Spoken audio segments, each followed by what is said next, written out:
Welcome back to Major Intonio's presentation of Early Kings of Norway by Thomas Carlyle. Chapter 12, Olaf the Tranquil, Magnus Barefoot, and Sigurd the Crusader. The new King Olaf, his brother Magnus having soon died, bore rule in Norway for some 25 years. Rule soft and gentle, not like his father's, and inclining rather to improvement in the arts and elegancies than to anything severe or dangerously laborious. A slim-built, witty-talking, popular and pretty man, with uncommonly bright eyes and hair like floss silk.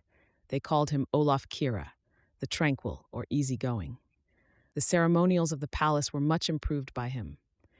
Palace still continued to be built of huge logs pyramidally sloping upwards, with fireplace in the middle of the floor, and no egress for smoke or ingress for light except right overhead, which, in bad weather, you could shut, or all but shut, with a lid. Lid originally made of mere opaque board, but changed latterly into a light frame, covered, glazed, so to speak, with entrails of animals, clarified into something of pellucidity. All this Olaf, I hope, further perfected, as he did the placing of the court ladies, court officials, and the like. But I doubt if the luxury of a glass window were ever known to him, or a cup to drink from that was not made of metal or horn. In fact, it is chiefly for his son's sake I mention him here, and with the son, too, I have little real concern, but only a kind of fantastic. This son bears the name of Magnus Barefoot, barefoot, or bareleg, and if you ask why so, the answer is, he was used to appear in the streets of Nidaros, Trondheim, now and then in complete Scotch Highland dress. Authentic tartan plaid and filibeg at that epoch, to the wonder of Trondheim and us. The truth is, he had a mighty fancy for those Hebrides and other Scotch possessions of his, and seeing England now quite impossible, eagerly speculated on some conquest in Ireland as next best. He did, in fact, go diligently voyaging and inspecting among those Orkney and Hebridean isles, putting everything straight there, appointing stringent authorities, JARLS, nay, a king, kingdom of the Suderoer, southern isles, now called Sodor, and as first king, Sigurd, his pretty little boy of 9 years. All which done, and some quarrel with Sweden fought out, he seriously applied himself to visiting in a still more emphatic manner, namely to invading, with his best skill and strength, the considerable virtual or actual kingdom he had in Ireland, intending fully to enlarge it to the utmost limits of the island if possible. He got prosperously into Dublin, guess A.D. 1102. Considerable authority he already had, even among those poor Irish kings or kinglets in their glibs and yellow saffron gowns, still more, I suppose, among the numerous Norse principalities there.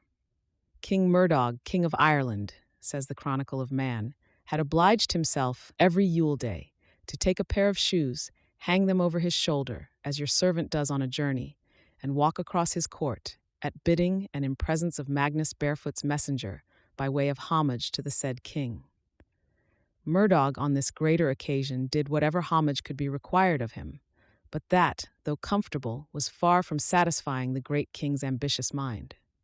The great king left Murdog, left his own Dublin, marched off westward on a general conquest of Ireland, marched easily victorious for a time, and got, some say, into the wilds of Connaught, but there saw himself beset by ambuscades and wild Irish countenances intent on mischief, and had on the sudden to draw up for battle, place, I regret to say, altogether undiscoverable to me, known only that it was boggy in the extreme. Certain enough, too certain and evident, Magnus Barefoot, searching eagerly, could find no firm footing there, nor, fighting furiously up to the knees or deeper, any result but honorable death. Date is confidently marked 24th of August, 1103, as if people knew the very day of the month. The natives did humanely give King Magnus Christian burial. The remnants of his force, without further molestation, found their ships on the coast of Ulster and sailed home, without conquest of Ireland, nay, perhaps, leaving royal Murdog disposed to be relieved of his procession with the pair of shoes. Magnus Barefoot left 3 sons, all kings at once, reigning peaceably together. But to us at present, the only noteworthy one of them was Sigurd, who, finding nothing special to do at home, left his brothers to manage for him, and went off on a far voyage, which has rendered him distinguishable in the crowd. Voyage through the Straits of Gibraltar, on to Jerusalem, thence to Constantinople, and so home through Russia, shining with such renown as filled all Norway for the time being. A king called Sigurd Jerusalemer, or Sigurd the Crusader henceforth. His voyage had been only partially of the Viking type. In general, it was of the royal progress kind rather, Vikingism only intervening in cases of incivility or the like. His reception in the courts of Portugal, Spain, Sicily, Italy had been honorable and sumptuous. The king of Jerusalem broke out into utmost splendor and effusion at sight of such a pilgrim, and Constantinople did its highest honors to such a prince of Varingers.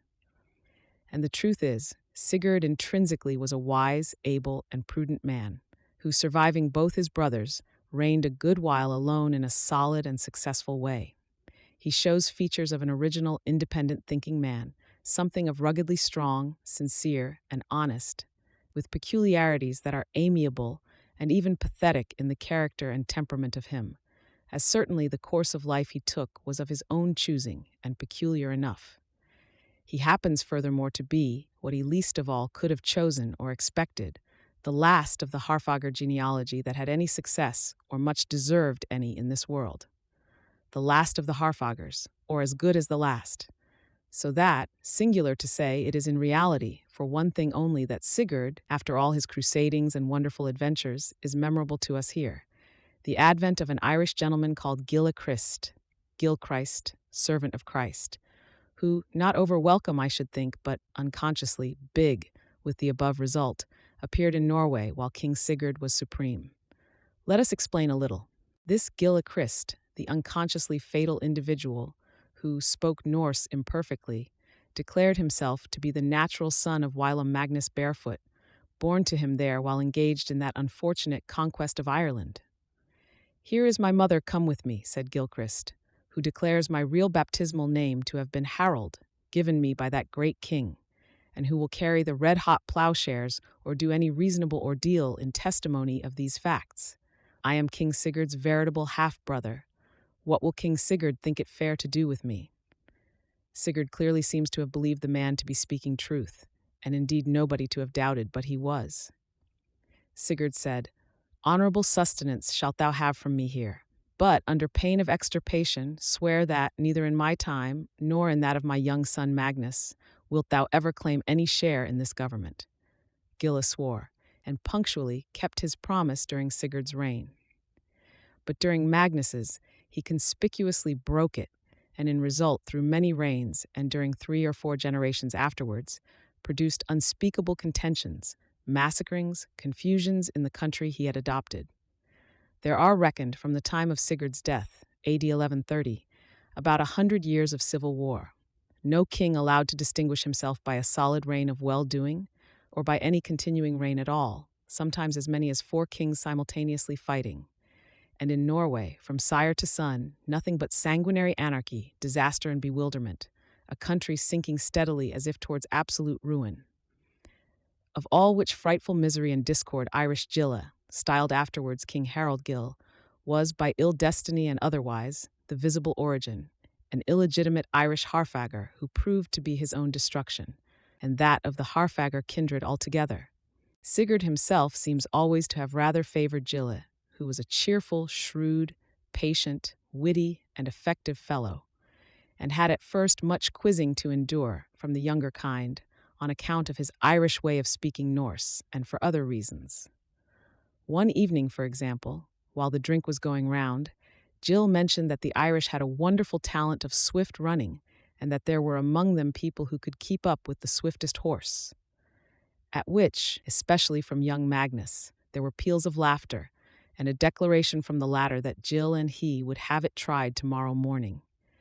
Gil in vain urged that he had not himself professed to be so swift a runner as to keep up with the prince's horses, but only that there were men in Ireland who could. Magnus was positive, and early next morning Jill had to be on the ground, and the race, naturally under heavy bet, actually went off. Gil started parallel to Magnus's stirrup, ran like a very roe, and was clearly ahead at the goal. "Unfair," said Magnus. "Thou must have had hold of my stirrup leather and helped thyself along. We must try it again." Gil ran behind the horse this second time, then at the end sprang forward, and again was fairly in ahead. "Thou must have held by the tail," said Magnus. Not by fair running was this possible. We must try a third time. Gil started ahead of Magnus and his horse, this third time, kept ahead with increasing distance, Magnus galloping his very best, and reached the goal more palpably foremost than ever. So that Magnus had to pay his bet, and other damage and humiliation, and got from his father, who heard of it soon afterwards, scoffing rebuke as a silly fellow, who did not know the worth of men, but only the clothes and rank of them, and well deserved what he had got from Gil.